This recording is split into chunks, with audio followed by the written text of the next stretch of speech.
Our next guest is a guy who you probably know a little better as Dick Van Dyke's brother, but he's a very amusing fellow in his own right, as you will see. So would you welcome, please? This is his first appearance on the Tonight Show, Jerry Van Dyke, ladies and gentlemen.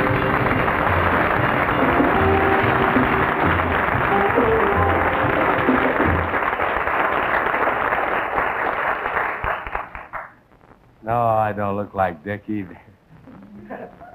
I certainly, it's a real pleasure to be here, ladies and gentlemen. And as Johnny was telling you, my name is Jerry Van Dyke.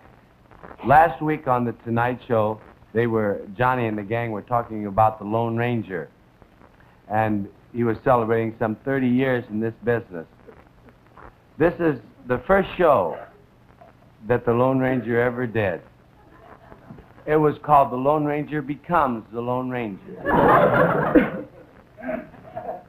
And this particular show was so successful that the Lone Ranger went on to become what he is today.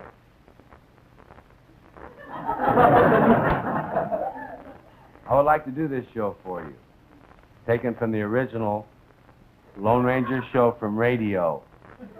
As you all know, in radio, we couldn't see what was happening, but we all used our imaginations a great deal. And this is what I imagine what happened when the Lone Ranger, and I never missed the show. The life story of the Lone Ranger becomes the Lone Ranger, and I'll play all the parts myself, and I certainly hope you will all enjoy it.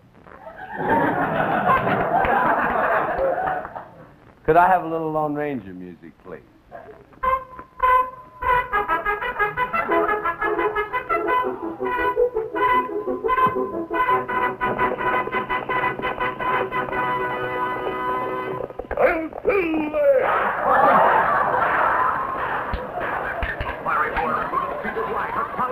And the hearty Hi-Yo Silver, the Lone Ranger.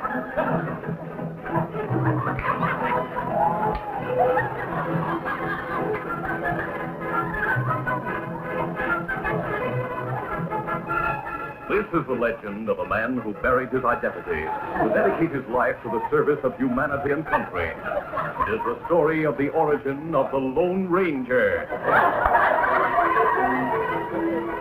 Early settlers in the West had to be brave men and women, ready to fight for their lives at any moment. There was danger on every side.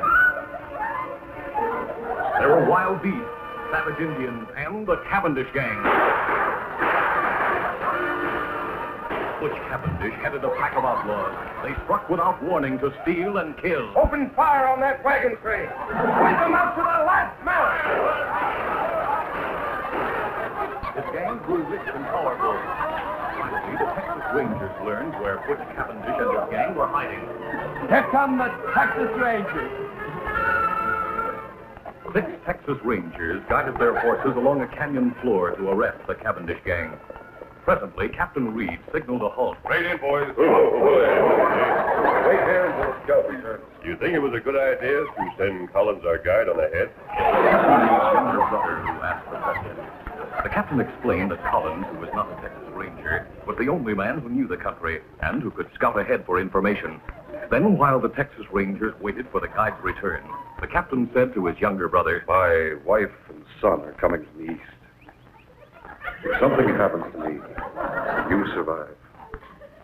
Well, I know you'll take care of her and Daddy. Right. Rangers, put that silver on the stake down. See that my son and his mother get my share. I promise. Here comes Collins. Ho, steady. What's the word, Collins? Good news, Captain Reed. It's all clear. I scouted the rim on both sides of the canyon and found no sign of the Cavendish outfit. All right, boys, let's go. Collins, the guide, lagged behind unnoticed by the Texas Rangers, who moved in single file along the floor of the rock-strewn canyon. They didn't know that Collins had lied, that Butch Cavendish and his killers were waiting in ambush on the rim on both sides of the gap. Here come those Rangers, boys, just as Collins told us. Now, we can't get down to the floor of the canyon without going a long way back, and it'll be dark in half an hour. So we'll just keep pouring lead into them from up here until we're sure they're dead. Then we won't be taking any chances. Open fire! The Rangers leaped from their saddles and spread out as they returned the fire from both sides of the canyon. Soon, 4 of the Rangers were killed. Captain Dan Reed and his brother, wounded several times, kept fighting side by side. Then the captain fell mortally wounded, and a moment later, his younger brother, the last of the Rangers, slumped to the ground. That's pretty good acting. The outlaws waited and watched for any sign of life from the Rangers, then rode away, convinced that all 6 men in Bryant's Gap were dead. Sunset came, then darkness.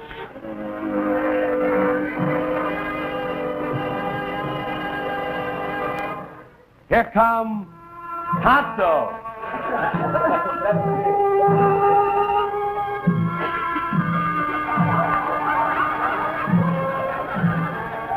That night, an Indian examined the bodies by moonlight. After examining the first 5 men, he muttered softly, Then,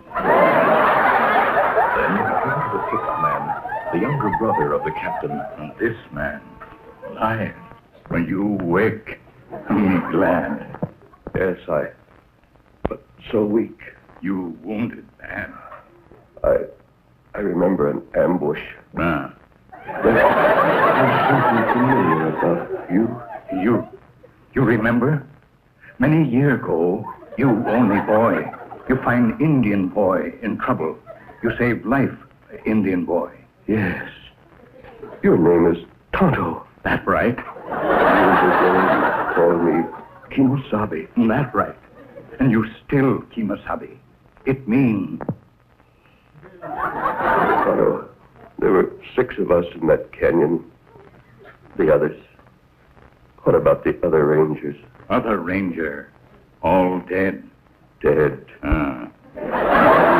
Is my brother. You only ranger left. You, Lone Ranger.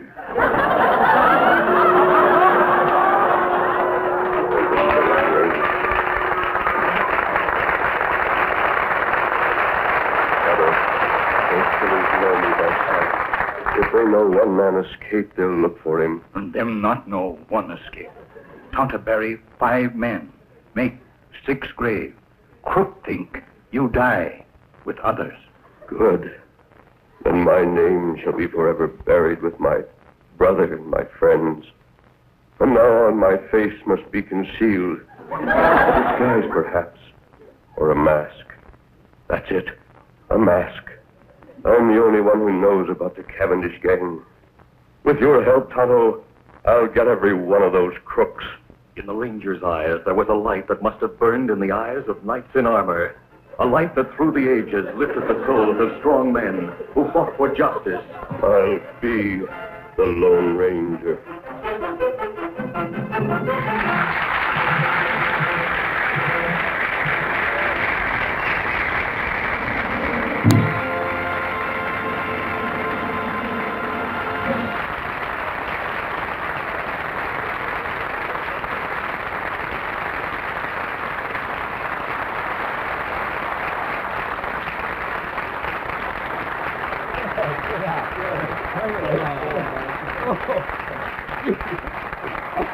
Bonnie.